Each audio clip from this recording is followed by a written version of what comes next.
Hi everyone, welcome back to Cardiometabolic Beat, brought to you by the Cardiometabolic Health Congress. Today we have the pleasure of speaking with Dr. Holly Wyatt. She'll be talking about the treatment for obesity for patients.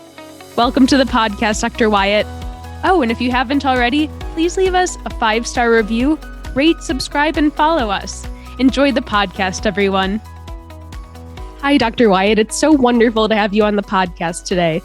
Oh, thanks. I love being here. Thanks for inviting me. Of course. So, despite the known benefits of weight loss, descriptive studies have shown that providers are not adequately treating obesity. Can you point out the major challenges providers face while treating people with obesity and how to overcome them? Wow. What a great question. So many things. And I think that's part of the problem. There's not just one thing, but there's a lot of things that really kind of get in the way, I think, of effectively treating our patients with obesity. One thing is that obesity is a chronic condition, and both the providers and the patients need to kind of think of it that way. It's not like we have a cure. It's not like a one and done. And I think that can be a challenge in and of itself, that you realize that the treatment has to be ongoing forever in a sense. And yes, and even the treatment may change over time, but you got to be doing something. So that's kind of the first thing. Is it's not, I think as providers, we like to cure something. We like to fix something. And this is something we manage, not necessarily cure. I think that's one of the things that gets in the way. I also think time, the amount of time that it takes to help someone lose weight and help them keep it off using all the tools that are available is not something that's done in a 15-minute visit. And that's typically kind of what we have scheduled in. And going right along with it is it's not reimbursed. So yeah, if you have time to spend, it's not necessarily reimbursed by the insurance companies or by other people. It's and even the amount that it may be reimbursed doesn't work in our current healthcare system. So we have that going against us. The other thing is treatment isn't simple, meaning there's a lot of things we could do. We have a lot of tools in our toolbox, and you really have to individualize. So it's not like this is what you do. I think a lot of times when we treat a disease, it's like, okay, here are the options. A leads to B, or you try A first and then B and then C. We're not quite there in obesity treatment yet. There's a lot of possibilities, and it's a little trial and error to figure out what an individual patient needs, and then also what an individual patient is willing to do. So there's a lot of moving pieces that make this a little bit more difficult than other chronic conditions, the fact that it's a chronic condition, and just that we do have some effective treatments, but we don't really know how to individualize it yet. We don't really know who's going to respond best to what treatment. All those kinds of things make this a challenge, I think, for healthcare providers. Wow, those are great points. So now coming to the patient's perspective, many times a patient can be hesitant when approaching their doctors to seek treatment for obesity, or many times they don't even realize they are obese. What advice do you have for patients in terms of what to ask their doctors and how to approach this problem? How can they discuss obesity with their healthcare providers in general? Yeah, another great question. I think more and more people are aware if they have a weight issue. They may not know exactly if it falls in the overweight category, if they fall in the overweight category, if they fall in the obese category. But more and more, I do think people are aware if they're carrying a little bit extra body fat around. And I think more and more they are becoming aware that that extra body fat is associated with higher risk of certain diseases like type 2 diabetes and heart disease and actually many, many others. So I think that awareness is there. I think we always still can do better with that. So that's where having education, that weight and height and understanding body mass index, because that's how we evaluate someone, whether their weight is at a level based on their height, in relationship to their height, that could be causing them some medical concern, that could be putting them at increased risk. So I think, yes, there's awareness and figuring that out and knowing that. But I also think a lot of times for patients is what do I do and who do I go to? And for obesity treatment and weight loss, there is just so much what I call noise out there. There are so many people talking about it. I think anybody who's had a weight loss in their history becomes an expert on it. There's just so much, and it gets really confusing as to what works, what has evidence behind it, what has no evidence behind it, what could actually be dangerous. And I think going to your physician is a great place to start to figure that out, to have them help you figure out what is evidence-based, what might work for me. And I think you just have to bring it up with your doctor. You just have to say, hey, I'm concerned. Do you think my weight might be at a level that it's impacting my health? The other thing I say, sometimes I have patients say is, do you think that I've been gaining weight? That's another way to bring it up. I think my weight may be at a level, or, I've noticed that I'm gaining 2, 3, 4 pounds every year, or I've gained a lot of weight this summer, or with COVID, I gained a lot of weight over the last couple of years. That's a great way to bring it up with your doctor or your healthcare provider. Other things that I think about is waist circumference. So another way to bring it up, if you don't want to talk about weight, is, hey, I think my jeans are getting tighter, my waist is getting bigger. All those are ways to bring it up. I think it's a medical disease. Just like any other disease, bringing it up with your physician is appropriate.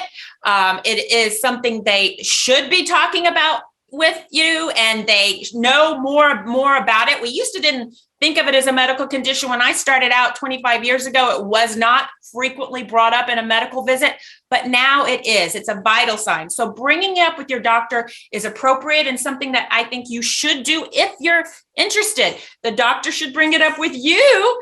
But if he doesn't, or he or she doesn't, then definitely bring it up. Talk about it.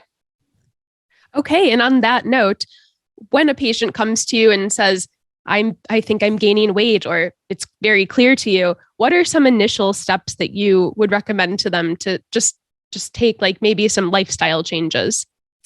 Yeah. And there are a lot of different lifestyle changes. We can talk about modifying what they're eating in some way. We can talk about modifying how much they're moving in some way. We can talk about mindset. More and more, the idea of understanding how the body and the mind are connected, and the mindset you have, the motivation you have, being able to be emotionally resilient with stress and when bumps comes. So all those things are a part of what could be a lifestyle change. And so you can go with any of those things. So what I usually do as a provider, as a healthcare provider, is talk about what could they do? What would they like to do? What might be the easiest thing to get started? If someone is really resistant to making a change in their diet, and I hand them a diet or an eating plan, or even try to make some small modifications to what they're eating, that ends up, I always say, in the trash can. If I hand them something, it's in the trash can outside my office. So I really stop and say, okay, I know a lot of things we could do, but I really ask them, what would you like to do? Where would you like to start? And I start with 1 or 2 things.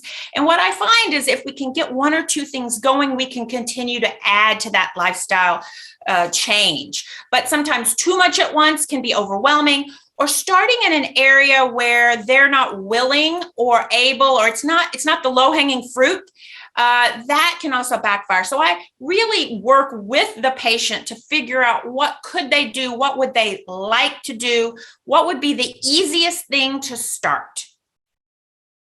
Well, that makes total sense, because some habits may work for one patient and some may work for another. So definitely. Exactly. And we believe that psychology plays a vital role in the weight loss journey. Can you please share your thoughts regarding patient psychology while seeking treatment, and how clinicians can motivate them? Wow, that is one of my favorite topics, because I think typically healthcare providers, and just in general, we don't do enough with that. We really concentrate on what should they be eating. We concentrate on how much they should be moving, and that is absolutely important. But like I just said, that mindset and that motivation and that emotional resiliency, to me, is just as important, if not more. So really figuring out what motivates your patient. I always talk about the art of medicine. We concentrate so much on the science of medicine sometimes, and that's a good thing. We know the evidence-based, what works, what doesn't work. We have a lot of tools in our toolbox like that. But also, what is that motivation? What is that mindset? Are patients empowered? Do they believe that they can make a change? That's the first step for me, is does a patient believe they have the power to change? So many of my patients come to me and they say, this is, I can't do it. This is futile. My metabolism is broken. I'm going through menopause. There's no possible way I could lose weight, right, Dr. Holly? And I have to work on saying, yes, there is. Here is some things we could do. But more than that, it's like, do you believe you can make a change? Working on that empowerment aspect, and then also working and figuring out what is going to motivate that patient. As healthcare providers, I don't think we got any training or very little training on that psychology involved in motivation. I talk about intrinsic motivation and extrinsic motivation, and I spend just as much time on that as I do what they're going to eat. So that is a critical part, and something that I think each healthcare provider has to kind of get good at, figure out their way, but realize that's part of it, not just telling someone what to do, but figuring out why they're going to do it. The what is important, but the why is just as important, or maybe more so. And that makes total sense. And you bring such an optimistic vibe. I'm sure you bring it right to your patients as well, just like a cheerleader. So I'm sure you inspire them with their psychological barriers as well. So do you have any other advice that you'd like to give to patients and clinicians regarding obesity and weight status, or any consequences of obesity as well? I think in a general sense, and this would be for clinicians and for my patients, is I've really started to think more about this as a journey, not as a destination. I think we tend to think, okay, I'm going to get the weight off, keep it off. It's a destination. When I'm there, I'll enjoy life, and more, I'm figuring out that we get there easier. We get there faster. We get there in a different way if we actually enjoy the journey. So the idea is thinking about, how am I going to make these changes, and how do they hook to a life that's better for me? They're hooked to things that I want to do, things that are fun, things that have intrinsic meaning to how I want to live my life, the type of person I want to be. And it's about the journey as we evolve and change and transform, whatever words you want to use, is the critical piece. It's not about just getting to the end game. It's about the journey as we go.